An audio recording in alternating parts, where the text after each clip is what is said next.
Hello everyone. मैं doctor अनिश कुमार साहब आज मैं जो है नए विषय को लेकर जो आपके सामने जो सम्मुख हूँ। आज का जो विषय है बीए सेमेस्टर 4 CC9 पेपर के अंतर्गत जो है,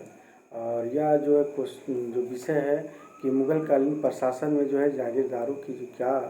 भूमिका थी, तो इसके बारे में आज हम चर्चा करेंगे इस नए वीडियो के साथ जो है। क्योंकि जागीरदार वे मनसबदार के रूप में थे जिनका वेतन नगद नहीं मिलता था, और यहाँ तक कि उसके लिए कुछ राजस्व क्षेत्र जो दिया जाता था तो उसी को जो है उस समय जागीर दिए जाते थे, और उसी को जागीर कहते भी थे क्योंकि अपनी जागीरों से वे राजस्व को जमा करके और उसका जो है उपयोग किया करते थे। यहाँ तक देखते हैं कि जागीरों ने उन्हें लगभग उतनी अनुमानित आय हो जाती थी जितनी जागीरदार को जो एक नियत रूप से या नियमित रूप से जो वेतन के बराबर होती थी। तो एक अनुमानित आय के अनुसार जो है, यानी जो उसको दूसरे अर्थों में कहेंगे कि जमा या जमादामी की भी कहते हैं, क्योंकि इसमें देखते हैं कि भूराजस्व को जो जो भूराजस्व के रूप में जो कहा जाता था वह था हासिल से या पेशकश। जैसे ये सब क्या था, अन्य कर के रूप में, कराधान के रूप में ये आय सम्मिलित होती थी। ये सब सारी जो है मुग़ल प्रशासन में, तो मुग़लों के हम अधीन में देखते हैं कि उसके इलाके में बहुत सारे भूराजस्व की दृष्टि से जो है हम लगभग देखते हैं कि 3 प्रकार से जो है विभाजित था। उनकी जो कोटि थी, ये भूराजस्व प्रशासन जो जिससे आय होती थी, वह पहला था खालसा, और दूसरा है जागीर, और तीसरा इनाम। ये 3 प्रकार की जो है कोटियाँ थी मुग़ल प्रशासन के लिए। लेकिन हम सबसे पहले देखेंगे कि खालसा जो भूमि था वो सरकारी भूमि थी, या सरकारी मुलाजिम या सरकारी जो अधिकारी होते थे वही राजस्व इकट्ठा करके, यानी जितने भी सारा इकट्ठा करके उसे खजाने में जमा कर देते थे। ये खालसा भूमि के अंतर्गत था। लेकिन जिन्हें जो दी गई थी ज़मीन के साथ, यानी किसी भी प्रकार का प्रशासनिक दायित्व उसे हुआ जो है नहीं जुड़ा होता था, और इस प्रकार जो इनाम कहते थे। कहने का तात्पर्य है कि जिस व्यक्ति को ज़मीन दी गई है उस ज़मीनों के साथ जो है किसी प्रकार का जो है वह प्रशासनिक दायित्व से वह जुड़ा नहीं होता है, इसलिए इनाम भूमि उसे कहते हैं। और मदद मास जो कहलाने वाली वही ज़मीनें उससे कहते हैं जो अपने धर्मपरायण के लिए या विद्वान के लिए या सम्मानीय व्यक्ति को जो है दी जाती थी। तो जिसके पास लोगों के पास जो है, जिनके पास जो आजीविका का कोई अन्य साधन नहीं होता था, तो इस तरह से जो है ये हमारा मदद मास के अंतर्गत था। कहने का तात्पर्य जो अनुदान व्यक्तियों को दिया जाता था, और अनुदान में जितने भी सारी ज़मीनें जो दी जाती थी वो आजीवन जो है भूराजस्व संग्रह करने का अधिकार भी जो है करता था, अधिकार होता था। तो इस तरह से हम देखते हैं कि जो है कि मुग़लों के अधीन जो है जागीरदारों की जो प्रथा थी एक विशिष्ट संस्था के रूप में जो है विकसित हुई थी। तो जिसके हम देखते हैं कि बहुत विशाल रूप से इसका जो है नियमित रूप से जो है कार्य संचालन जो होती रही। इस संस्था का जो है सबसे पहले जो है, यानी जागीरदारी प्रथा का जो नींव जो है अकबर ने ही जो शुरू करवाया था या नींव डाली थी। लेकिन शाहजहां ने जो है सामान्य संगठन के आधार पर एक जटिल संस्था के रूप में जो इसे विकसित किया, क्योंकि धीरे धीरे ये संस्था जो था वह मुग़ल प्रशासनिक व्यवस्था का जो एक अत्यंत विशिष्ट रूप से ये बन गई थी। क्योंकि शुरू में देखते हैं यह व्यवस्था जो लागू करने का उद्देश्य था, यानी शाही सेवा, और उसमें शाही सेवा में जो है निपुण होना और अनुशासित व्यक्तियों को जो है लाने का प्रयास किया गया था। साथ साथ ये भी उद्देश्य था कि सरकार जो था वह भूराजस्व व्यवस्था को जो है करने में काफ़ी मदद मिलेगी। तो इस तरह से जो है उनका उद्देश्य था। लेकिन हम देखते हैं कि 17वीं शताब्दी के अंत तक इस व्यवस्था क्या हुआ था कि मुग़ल साम्राज्य का जो प्रशासनिक जो व्यवस्था थी, यानी आर्थिक स्थायित्व जो था उसको जो है अस्थिर करना शुरू कर दिया था। तो इसलिए जो है इस व्यवस्था के वास्तविक रूप से जो है पहचाने और इसकी कार्यशैली को अगर हम देखते हैं तो एक जागीरदारी प्रथा जो था एक जागीरदारी जो व्यवस्था था, इसका सार मूल रूप से जो है इसकी व्यवस्था भू राजस्व बांटने के द्वारा यानी आवंटन के द्वारा जो वेतन भुगतान का एक तरीका था, क्योंकि जागीरदारों को जो अपने निजी खर्च के लिए जो है चलाने के लिए तथा बादशाह को जो है की सेवा के लिए जो रखी जितने भी सारे फौजी टुकड़ी सेना जो होते थे उसके रख रखाव के खर्चा के लिए जो अधिकार था उन्हें, क्योंकि वेतन जो भुगतान होती थी वो एक प्रकार से जागीर से मिलती थी। तो कहने का तात्पर्य है कि केवल जो है ये महल या उस ज़मीनों के राजस्व तक ही सीमित नहीं थी, बल्कि उसके जितने भी आदेश थे वो आदेश को जो है पर सारी चीज़ें जो है लिखी जाती थी मुगल प्रशासनिक व्यवस्था के अंतर्गत। लेकिन जागीरदारी जो प्रथा जो थी यानी जागीरदार के अंदर जितनी भूमि था वो अस्थायी अधिकार उन्हें प्राप्त नहीं था। फिर भी हम देखते हैं कि जो मुगल प्रशासन में जो था यानी कुछ वंशानुगत अधिकार जो है प्राप्त था। तो इस तरह से हम देखते हैं कि इस काल में जो था जागीरों की कोटि जो है एक वतन जागीर और एक अल्तमगा जागीर, ये दो रूप से जो है जागीर जो है देखने को मिलता है मुगल प्रशासनिक में। लेकिन वतन जो जागीर जो होते थे वो कुछ राजाओं को या जमींदारों को ही मिली हुई थी, और इन जागीरों को जो है वतन भूमि जो मूल रूप से जो है उनके शासन में थी। कहने का तात्पर्य जो जिस व्यक्ति के अधिकार क्षेत्र में जो पहले से चली आ रही है और उस पर जो है मुगल प्रशासनिक जो व्यवस्था यानी मुगल सम्राट जो है उसे अधीनता में अपने अधीन कर लिया गया, तो और उसको जो है जागीर के रूप में जो है उन्हीं राजा को सौंपा जाता था उसी ज़मीन के उसी क्षेत्र को, तो उसे जो है वतन जागीर ही कहा जाता है। तो यानी राजाओं की जो पुश्तैनी भूमि होता था, इसलिए वतन जागीर को बहुत इससे जो वतन जो जागीर होते थे इससे बहुत उन्हें लाभ भी होता था। लेकिन हम देखते हैं कि जहांगीर द्वारा एक परिवर्तन किया था अल्तमगा जागीर, क्योंकि पुश्तैनी जागीर की जो सबसे दूसरी कोटि के रूप में आती है। और हम देखते हैं कि जागीर या जो एक प्रकार का बहुत प्रचलित तो नहीं था, लेकिन फिर भी जो हम देखते हैं कि बादशाह द्वारा जिन परिवारों के प्रति जो कृपा दृष्टि की जाती थी तो केवल उन्हीं को जो है जागीर मिलती थी। अल्तमगा जागीर यानी कृपा दृष्टि, सम्राट की जो जिस पर कृपा दृष्टि हो जाती थी तो उसे जो है उन्हीं को जागीर दी जाती थी। तो इस तरह से हम देखते हैं कि जागीरदारी व्यवस्था जो थी, लेकिन जागीरदारों का भी अपना कर्तव्य था, क्योंकि जागीरदार एक मनसबदार ही होता था, इसलिए उसे नियमित रूप से जो है देखते हैं कि उसे फौजी टुकड़ियाँ भी रखनी पड़ती थी। वह चौधरी कानूगो देशमुख हो या देश पांडे, तो इस तरह से देखते हैं कि कृषकों से भी जो है एक मतलब एक मानक मात्रा के रूप में जो है एक राजस्व वसूलते थे, और वह जो राजकीय जो मांगे होती थी वो वसूलता भी था। लेकिन हम देखते हैं कि कृषकों से जो है सरकार का जो के बीच में देखते हैं कि एक बिचौलिए की स्थिति नहीं थी इसमें, क्योंकि जागीर से जो आय होती थी उसका पूरी तरह से नियमित रूप से उसी के लिए होता था। और जहाँ तक हम देखते हैं कि कभी कभी राजमार्गों के लिए या यात्रियों की सुविधा के लिए जो है कुछ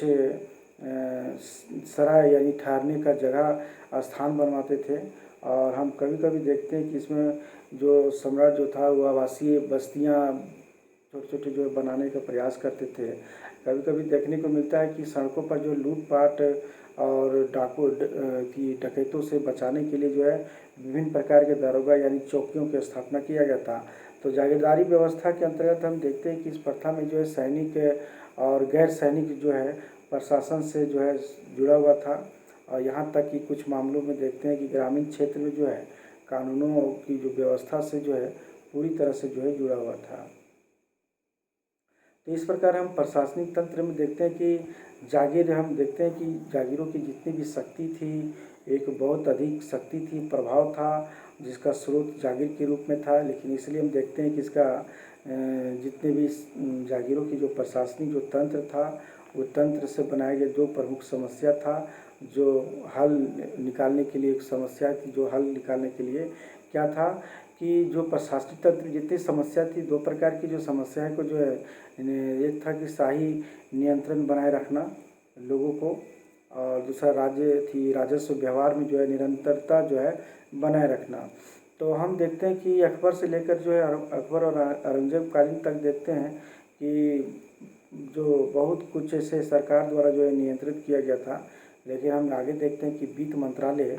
जागीरों की आय की यानी आय का ही जो है आकलन किया करता था। तो इस तरह से जागीरदार को जो है यानी राजस्व निर्धारण और उसका जो जमा करना संग्रहण करना से संबंधित सारे जितने भी सरकारी नियम था, उन नियमों का अनुपालन जो है करना पड़ता था इन लोगों को। तो ऐसा प्रतीत होता है कि हर जागीर को जो है यानी एक हर जागीर को जो है एक दस्तूर यानी देखते हैं कि भू राजस्व का जो है एक निर्धारण करता था। यहाँ तक कि राजस्व संग्रह करने के समय मामलों में बहुत सारे फसल भी बर्बाद हो जाते थे, तो बादशाह क्या करते थे, किसानों को जो है किसी प्रकार के जो है छूट देता था। और ऐसे स्थिति में जो दावेदारी की में से जो है एक हिस्सा को जो है त्यागना भी पड़ता था मुगल सम्राट को, क्योंकि जागीरों के देखते हैं कि आंतरिक प्रशासन में जो है पर्यवेक्षण और नियंत्रण के लिए जो है एक विधियाँ जो है प्रचलित किया गया था। और जागीरदारों पर देखते हैं कि नियंत्रण रखने के लिए जो है बहुत ही एक नियंत्रण करने के लिए एक जो है अधिकारी की नियुक्त किया जाता था, जिसे सवानी निगाह कहते थे। यानी यह अधिकारी का जो जागीरदारों की जितनी भी सारी कार्रवाइयाँ थी, उन कार्रवाई को यानी जागीरों की तत्कालीन स्थिति का पूरा ब्यौरा यानी पूरा विवरण जो है लिखा करते थे और आगे इस तरह से जो है सरकार के पास पहुंचाते थे। तो अगर किसी जागीरदार के दमनकारी होने की अगर सूचना अगर मिले या पता चलता कि शाही जो है नियमों जो लोग जो है नियमों का जो है के अनुसार काम नहीं कर रहा हो, तो उसे दंडित भी किया जा सकता था। और दंड स्वरूप हम देखते उसका स्थानांतरण भी कर दिया जाता था, यहाँ तक कि जो है बेदखल भी कर दिया जाता था या उस पर दंड शुल्क रूप में जो है लगाया जाता था। तो इस तरह से जो है इसके प्रशासनिक तंत्र में जो है इस तरह नियंत्रण था। लेकिन हम ये और देखते हैं इसके अलावा कि स्थानीय जो प्रशासन का जो था संगठन जो था, वो जागीर के यानी भू राजस्व प्रशासन पर अंकुश रखता था। तो राजस्व निर्धारण और संग्रह का हम देखते हैं कि यह अधिकार तो जागीरदार को ही है, फिर भी जो है इसका कार्यकारी अधिकारी एक फौजदार के रूप में जो है एक मौजूद रहता है। और हम ये देखते हैं कि जागीर के जो भू राजस्व प्रशासन से जो है वह जुड़ा होता है। तो कामकाज की सामान्य जितने भी सब है देख रेख करता था। और इसके अलावा हम देखते हैं कि दरबार द्वारा जितने भी नियुक्त किए गए कुछ स्थानीय अधिकारी भी जो साथ में होते थे, जमींदार के करिंदे अधिकारियों होते थे, साथ साथ उनके कर्तव्यों में किसी तरह का कोई हस्तक्षेप नहीं करता था। और इस तरह से देखते हैं कि उसकी सूचना भी जो है ऊपर जो है पदाधिकारी को पहुंचाते थे। ये अधिकारी जो होते थे मतलब कि चौधरी, कानूनगो, काजी इत्यादि ये कहलाते थे। लेकिन काजी मुख्य रूप से देखते हैं कि न्यायिक अधिकारी होता था, क्योंकि भू हस्तांतरण से संबंधित जितना भी लेख होते थे उसको जो है अंकित किया जाता था। यहाँ तक इसके लिए जितने भी महत्वपूर्ण राजस्व लेख होते थे उच्च अधिकारियों को जो है उसके आगे जो है भेजने का काम जो है भेजने से पहले ही जो है वो क्या करते हैं, स्थानीय अभिलेखों को रूप को सुरक्षित करते थे और करने से पहले जो है वह सत्यापित कर लेते थे। तो चौधरी और कानूनगो प्रत्यक्ष रूप से क्या करते थे कि वह भू राजस्व जो था वह प्रशासन से संबंधित अधिकारी होते थे, क्योंकि उसके पास पुश्तैनी पद थे। और यहाँ तक हम देखते हैं कि इसका काम का यही एक सबसे बड़ा महत्वपूर्ण बात थी कि राजस्व संबंधी जितने भी सारे कागजात थी उनका जो है अनुच्छेदन उसको जो है संरक्षण करते थे। और साथ साथ हम देखते हैं कि जो है इसमें जिन परगने में भू वितरण कृषि संबंधी जितनी भी सारी आवश्यक जानकारी हो वह उपलब्ध होती थी। तो यहाँ तक हम देखते हैं कि चाहे जागीरों का हस्तांतरण हो जाए, चाहे खालसा में उनका अधिग्रहण हो जाए या परिवर्तनों में चौधरी और कानूनगो के पद से प्रभावित ये सब सारे नहीं होते थे। यहाँ तक कि स्थानीय अभिलेखों में पता चलता है कि वे निरंतरता बनी रहती थी यदि कोई अधिकारी जागीर के रूप में सीधे जानकारी प्राप्त करने के लिए कोई नियुक्त किया जाता था, तो उसकी सारी उपलब्ध सारी जो है जानकारी जो है उपलब्ध कराई जाती थी। इसके अलावा हम देखते हैं याग प्रथा जो होता है जागीरदार को जो है हर साल जो है अपने इलाके संबंधी जितने भी हैं वह सालों एक साल में जो है उसकी भू राजस्व आंकड़ा जो है प्रस्तुत करना भी पड़ता था। और हम ये देखते हैं गड़बड़ी या विसंगतियाँ अगर हो पाई गई तो जवाबदेही जो है उन्हीं पर पड़ता था। तो राजस्व मंत्री सभी स्रोतों से भी जो है विवरणों से जो है देखकर यानी सही जो है उसको अपने आप को संतुष्ट हो करके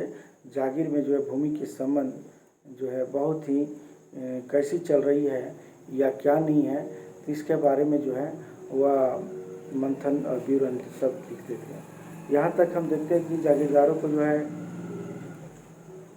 बादशाह का जो है नियंत्रण से जो है बहुत ही एक सिद्ध हुआ कि उन्हें जो जागीरें जो मिलती थी वो एक महाल के तौर पर मिली थी। और यह अधिकार जो था, यह अधिकार जताने का जो अधिकार था, यह जो है देखने को मिलता है कि यह जो पत्र है, यह पत्र को भी हम देखते हैं तो प्राप्त करने से पूर्व जो है दावे को जो है नामंजूर भी जो है किया जाता था। तो मनसबदार को जागीर पाने का तो हक तो था, पर यह हक नहीं था कि फलाने या यहाँ वहाँ का जो ज़मीनें जागीर के रूप में ले। वे ज़मीनें जो प्रत्येक साल जो उसकी जागीरें में बनी रहे। अगर किसी व्यक्ति के पास पर्याप्त समय तक जो है किसी क्षेत्र या विशेष भू राजस्व निर्धारण या संग्रह करके अधिकार बना रहता था, तो हो सकता था कि वह व्यक्ति किसी स्थानीय जो है संबंध बन जाए, जिससे उसकी मदद हो जाए, वह किसी न किसी रूप से भूमि पर अपनी संपत्ति अधिकार स्थापित करने का प्रयत्न करे। तो ऐसी व्यवस्था थी। जागीरदारी के रूप में हम देखते हैं कि लंबी कालावधि मिल जाने से भी जो इस प्रकार की संभावना जो है उत्पन्न हो गई थी। और हम देखते हैं इसलिए एक दक्ष और निष्ठावान शाही सेवा के लिए जो है जागीरदारी प्रथा शुरू करते समय जो मुग़ल जो बादशाह जो थे अपने खतरे की पेशबंदी को जो है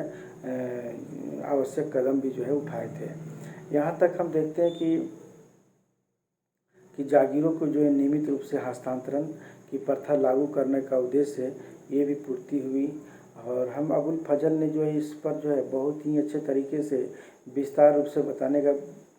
बताए हैं, क्योंकि जागीरदारी में जो अपनी उचित सीमा में रखना होता था। किसानों को जो हित साधन करना हो तो जागीरों के रूप में, क्योंकि हम देखते हैं कि जितने भी जागीर होते थे उनका आदेश होता था, उस आदेशों के अनुसार यानी किसानों का जो है हित का काम हो, जागीरों की जो है हस्तांतरण की प्रथा जरूरी रखना में हो, यदि जरूरी है। अगर इन प्राप्ति के लिए जागीरदार को बहुत अच्छे इलाके या बहुत दिनों तक रह लेता था, लेकिन दूसरे इलाका में जो हस्तांतरण कर दिया जाता था तो उसके स्थान पर दूसरा ब्लॉक का वाला जो जागीरदारी लगा दिया जाता था। तो इस तरीके से शांति और स्थिरता जो है बनी रहती थी। तो हम देखते हैं कि जागीरदारी जो प्रथा था यानी मुग़ल कालीन प्रशासन में जो जागीरदारी की जो भूमिका थी एक अहम थी, एक अविस्मरणीय थी। और इस तरह से देखते हैं कि जो है इस काल की जितनी भी सारी जो जागीर जो बनाए जाते थे, जिन्हें जागीर दी जाती थी, उस जागीरों को जो अपने अपने पद के साथ साथ जो है एक फौजदार के रूप में जो है उनके कोई फौजदार नहीं होता था, बल्कि उसकी शक्ति और उसके अधिकार भू राजस्व निर्धारण उसका संग्रहण करने तक ही सीमित था। और सैद्धांतिक रूप से देखते हैं कि जागीर का जो दावा होती थी वह भू राजस्व और करों के तक ही करों तक ही जो है सीमित थी। लेकिन शाही परिवारों या शाही के अनुसार अगर देखते हैं कि मुग़ल सम्राट के अनुसार उसकी निर्धारित जितने भी अधिकार क्षेत्र में था वह जो था करों से अधिक कुछ नहीं मांग भी सकता था, क्योंकि उन्हें न्याय का अधिकार नहीं मिले हुए थे। और अगर ये अधिकार अधिक से अधिक कुछ मांग तो नहीं सकता था, लेकिन ये अधिकार तो बादशाह द्वारा नियुक्त जो होते थे और ये काजू के पास होते थे, क्योंकि एक छोटे से जो जागीरदार के पास जो था ये पुलिस के अधिकार में नहीं होते थे और वे अधिकार जो था फौजदार के पास होते थे। इसलिए सल्तनत काल में जो इक़्तिदार के विपरीत जो है मुग़ल काल के जागीरदारी में देखते हैं तो साफ तौर पर कि जहांगीर के प्रशासनिक दायित्व से जो है वंचित था। और इस तरह से जो बहुत सारे इतिहासकारों ने जो है इसके मत जो है बताने का प्रयास किया है। और इस तरह से देखते हैं कि मुग़ल कालीन प्रशासन में जो है जागीरदारी की जो व्यवस्था थी, उसकी जो भूमिका थी, एक विस्मरणीय मतलब कि एक भूमिका जो है निभाया भी था।